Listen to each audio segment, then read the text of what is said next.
Hello my good friends, Jesse here. In this video I wanted to answer the request of someone named Phantom Crustacean who commented on the Marine Angelmon and Xingtianmon video. I'll put a link towards that video in the description box. The comment said the following: I have a recommendation. I recently found out about Dijiangmon. I was wondering if you could do a video on him since he doesn't seem to be commonly talked about. He seems to have a lot of potential for discussion. Well, Phantom Crustacean, first and foremost a big thank you for the request. To be honest, I had absolutely no idea about the existence of this Digimon. That's the reason why I'm counting so much on your comments, my good friends. Digimon is so vast and I'm just one man. There is much that will go overlooked. So a big thank you for your request. Make sure to write a comment, that way I can pin it for you. Alright, let us get into it. Dijiangmon is a very badass looking Digimon. However, as it is a mega level Digimon, I think it is best that we first go way back to its rookie form, which, surprisingly, is Impmon. One of the most versatile rookie level Digimon in existence, as it can summon the elementals of flame and fire, it can produce flames of darkness, it can summon ice and make blizzards of darkness, it can hypnotize and teleport, so there is a lot that it can do. Interestingly, we have actually talked about Impmon quite a few times on this channel. We discussed its Billsmon line. It was in fact one of my first videos, and hearing back, I can't say I'm really happy of my work. But we were just starting, so I can't get too hard on myself. Secondly, we had mentioned Impmon X in the explaining Billsmon Blast Mode video. Over there we explained that Norse god Odin was a great inspiration for its design. It was a very good video. Then, to finish, we discussed its line that would take it to Heavy Metal Dramon. A very interesting line and a great video, as we could finally explain how Impmon and Gilmon are quite related. Still crazy to know that Impmon has this dragon inside itself. Anyway, all Impmon related videos will be placed in the description box. That way you can check it out if you haven't already. But as we have talked about Impmon these 3 times, I will jump straight to its champion form, which is the mutant Digimon Lianpumon. Being a mutant type Digimon can mean quite a few things. The Digimon developers haven't really been consistent with that, but it's possible that certain powers had interfered in the process of its evolution, making Impmon digivolve into Lianpumon. Now, before discussing it, I might have to give you some more context, which might explain why you might have never heard of this Digimon. You see, Lianpumon and the rest of its line made its debut in the Digimon New Century game. It's a game that was jointly developed by Chixia Interactive Entertainment and Bandai Namco Entertainment Shanghai. The game is, as far as I know, exclusive only to China, even if Bandai Japan mentioned the game on its official Digimon website, meaning that all that happens in the game will have to be considered as classic Digimon material. I say that because just before the game's official release, Bandai Namco Shanghai had revealed that the game would include new Digimon, some of which would be based on the Shanhai Jing, also known as the classic of mountains and seas. The Shanhai Jing is an ancient Chinese text that is a collection of mythological geography, folklore, and natural history. It describes various mountains, rivers, and regions in China, as well as the creatures, deities, and people that inhabit them. The text, which is thought to have been compiled over several centuries, with earlier versions said to have existed since the 4th century BC, blends myth, religion, and early knowledge of geography. It is a key source for understanding ancient Chinese mythology, including stories about gods, monsters, and legendary figures. But so this explains why in the Digimon New Century game there are these new Digimon you have never heard of. You will still find the classic, but you will see new and Chinese-inspired Digimon like Huanglongmon, to just give you one of them. This is why I even deemed the Digimon New Century game's story to be taking place in a completely separate universe in the Explaining Digimon Multiverse video. Anyway, now that you know the story behind the Digimon New Century game and universe, let us return to Lianpumon, shall we? I am pretty sure that the first thing you notice about Lianpumon is the familiar heads you see under its cape. The heads are masks in the shape of the faces of Sunflowmon, Pumpkinmon, Pandamon, Mamemon, Tentomon, Andromon, Starmon, and Filemon. Theory has it that the masks under its cape resemble Digimon that it gets along with. And if this theory proves correctly, it is of no surprise that Lianpumon is a data-type Digimon. These are Digimon who just exist according to the already established environment and don't do much to change it like virus-type Digimon. Data-type Digimon can be good or evil, but generally value peace above all. And this ability to basically choose its alignment is very fitting for Lianpumon, who behaves differently depending on the mask it is wearing. You see, Lianpumon is practically speechless, expressing its emotions instead through gestures or mask changes. There is so much that it can do with all of these masks.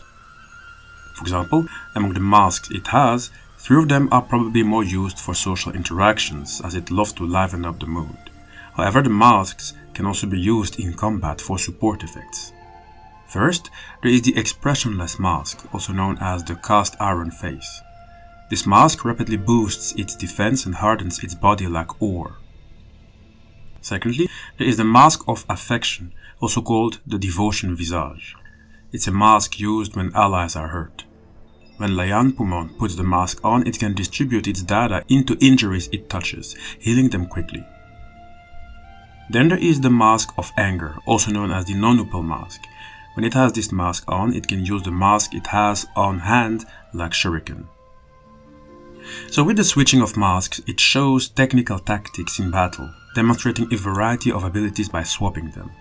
And interestingly, when it peels off a mask, another mask instantly appears from below, so no one's ever seen its real face.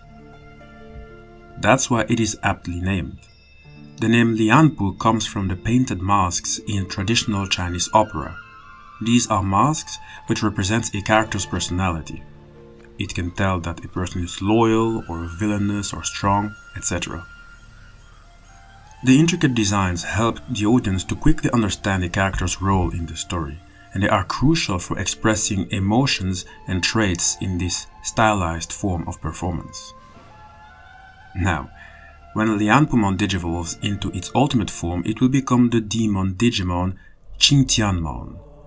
This means that Lianpumon went from being a data-type Digimon to a virus-type Digimon. These aren't Digimon like data types who live according to the already established order. Virus-type Digimon are those who devour data and are recognized as evil Digimon. Virus species seek to modify the surrounding environment according to their wishes. That's why they naturally desire power and can become wild, selfish, greedy, or outright evil in the pursuit of it.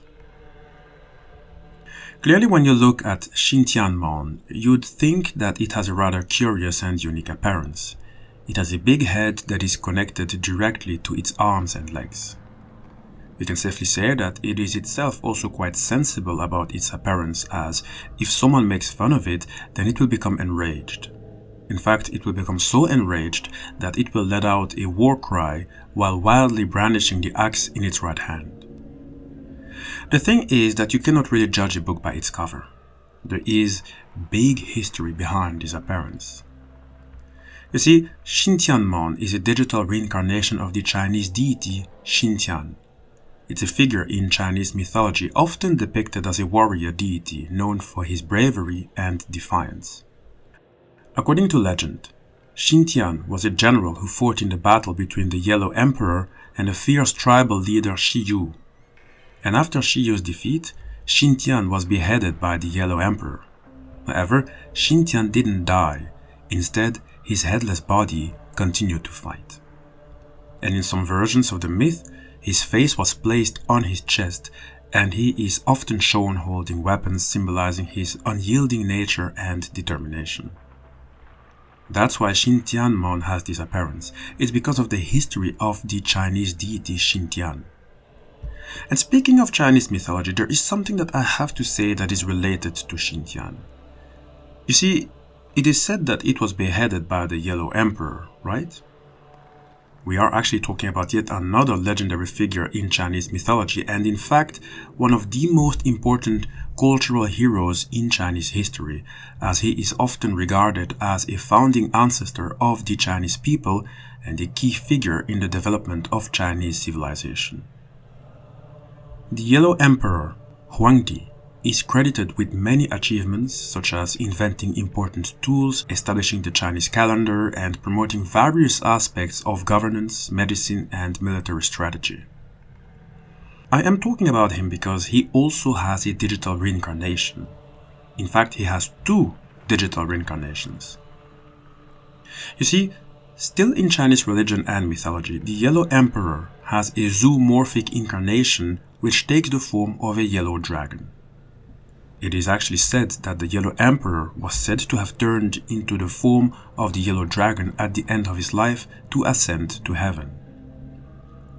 This deity became the center of the cosmos, and it represents the element Earth as well as the changing of the seasons. That's why the Chinese sometimes refer to themselves as children of the dragon, because they consider him, meaning the Yellow Emperor who became a yellow dragon, as their ancestor. In Digimon, this yellow dragon is called Huanglongmon, a holy dragon Digimon that is yellow everywhere, and is enshrined in the center as an Emperor Digimon who rules the world. In a battle against Lucimon, Huanglongmon was sealed underground in the deepest, darkest place, and that place was obviously Earth, albeit from the digital world. While it was sealed there, its body unified with an ore that would take even more years to unify than those since the age of myth.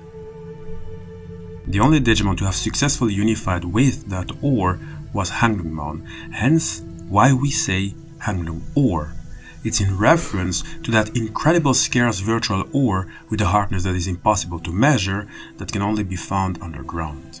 And from this ore you have the chrome digizoid metal that was derived from it, and from chrome digizoid metal you have chrome digizoid metal that was derived from it. We talked about the history of the metal in its own video. The link towards it is in our description box.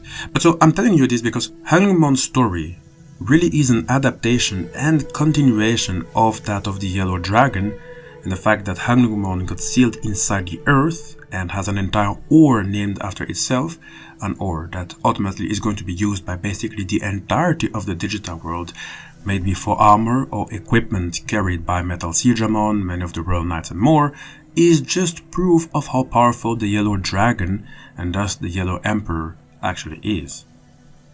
Don't forget, it is said that the Yellow Emperor invented a lot of tools, and now, via Huanglongmon, a lot of tools were created. Remember when we discussed Andromon in its own video? We said that the android it was in fact incomplete. But by adding chrome digizoid parts to the biosynapse circuits which govern its thinking, it became self-aware, making it possible for it to execute its objectives, hence making it become high-tech Andromon, a cyborg Digimon with self-awareness.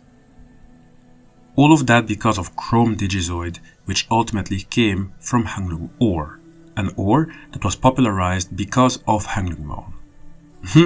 I think I'm having a breakthrough here. That's why I love to say that you should know your history, my good friends. Only then will you be able to connect the dots. Anyway, our Yellow Dragon Huanglongmon is a digital reincarnation of the Yellow Dragon. However, it is only one of 2 digital reincarnations. There is also another dragon Digimon who even shares similar techniques, but for that I will have to first give you some context.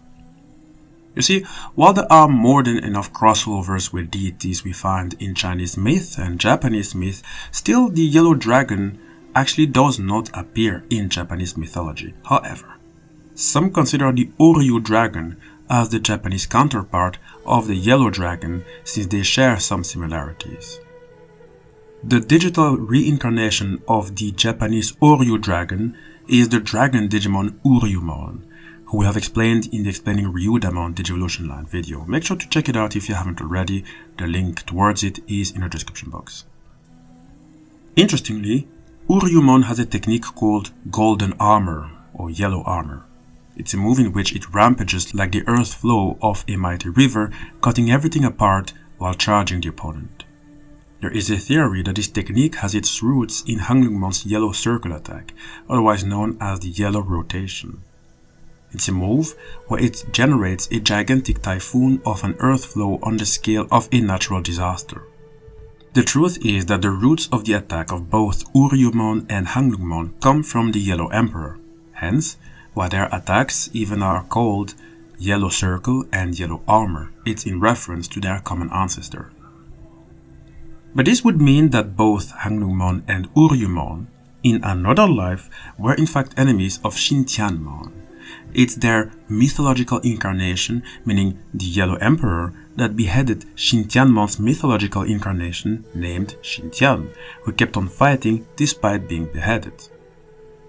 But that's why Xingtianmon is so stubborn and unable to accept defeat no matter how hopeless the situation may be. It will keep on fighting after having let out a war cry that can even trigger shockwaves, and it will continue to slash its enemies with its battle axe covered in flames. Now, when ultimate level demon Digimon Xingtianmon end up digivolving, it will become mutant Digimon Dijiangmon, a frightful looking Digimon entirely clad in leather. Very much like its champion form Lianpumon, Dijiangmon does not speak, nor does it do anything else to try and communicate. It seems to have no traces of anything resembling self-expression and is usually found standing still in unsettling silence. Please don't be fooled by what it does. Sure, it loves to stand still, but this Digimon is an absolute terror, and I'll tell you why in a second.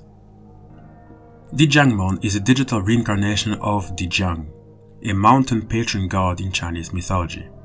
A mythical beast often depicted as a divine bird that is noted to be related or identical to a personification of Huangdi, a legendary faceless being of primal chaos. Synonyms for the name Huangdi are primordial chaos, nebulous state of the universe before heaven and earth separated, unintelligible, chaotic, messy, or mentally dense. These are all synonyms to best describe Dijiangmon, one whose existence is dedicated to being a malicious Digimon who robs others of life.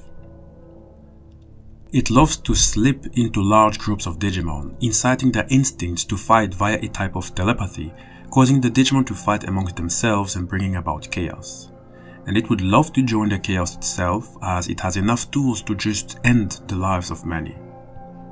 With its long tail, it can create shockwaves that send its opponents flying.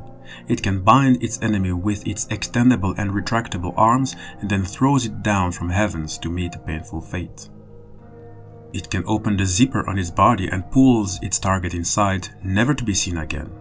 In fact, not even Dijiangmon itself knows what happens to the enemies it has swallowed. And to finish, if it has high health, its enemy's attack and defense will lower.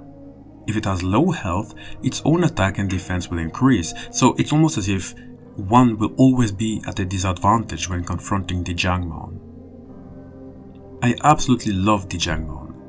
Even if we were given, I would say, enough information about it, still, when looking at it, I still have so many questions. Where do all these seals come from? Why does it remind me of a fallen angel Digimon? Because it does look like an angel who fell from grace. It also has some rings on its back which could be reminiscent of the Holy Ring. Another question, how does it look under the zip? I like that it is like its champion form where we don't know what face it truly have, but what would be under the zip? Are you going to tell me that its face really is just that empty void where Digimon who are absorbed go to? In all cases, seriously, Dijiangmon is certainly an extremely interesting Digimon who I hope will get a bit more screen time like so many other Digimon. Hi guys, this is the end of the video. I really hope you enjoyed it, especially you Phantom Crustacean. This video was made for you. Ultimately, you were the one who brought me to this Digimon and I absolutely loved it. I even gave this Digimon a priority over other Digimon I wanted to discuss. So I hope I did it justice. You wanted the discussion and I think I did stretch it out a lot, which you probably knew I was going to do because that's what I always end up doing when it comes to my passion, which is Digimon. On top of that, I think that its line was very important for me because it helped me to connect the dots and make the entire Digimon world a bit more understandable. I love how this line is related to Huanglongmon and Uryumon, okay? So again, a big thank you, and please make sure to write a beautiful comment, that way I can pin it. You deserve it. That is my way to say thank you to you. And to the others, my good friends, please may you all let loose in the comment section. What do you think about this line? What do you think about the big history it came from? What do you think of the other interesting Chinese-inspired Digimon in the Digimon franchise, which are definitely going to be discussed sooner or later? Just let me know in the comment section. If there are other Digimon you wish to be discussed, please make sure to write it down in the comment section. That way I can dedicate the entire video to you and to the Digimon. Also, please make sure to like the video for the YouTube algorithm and make sure to subscribe, because we are going to continue with our Digimon deep dive. There is still so much to be talked about.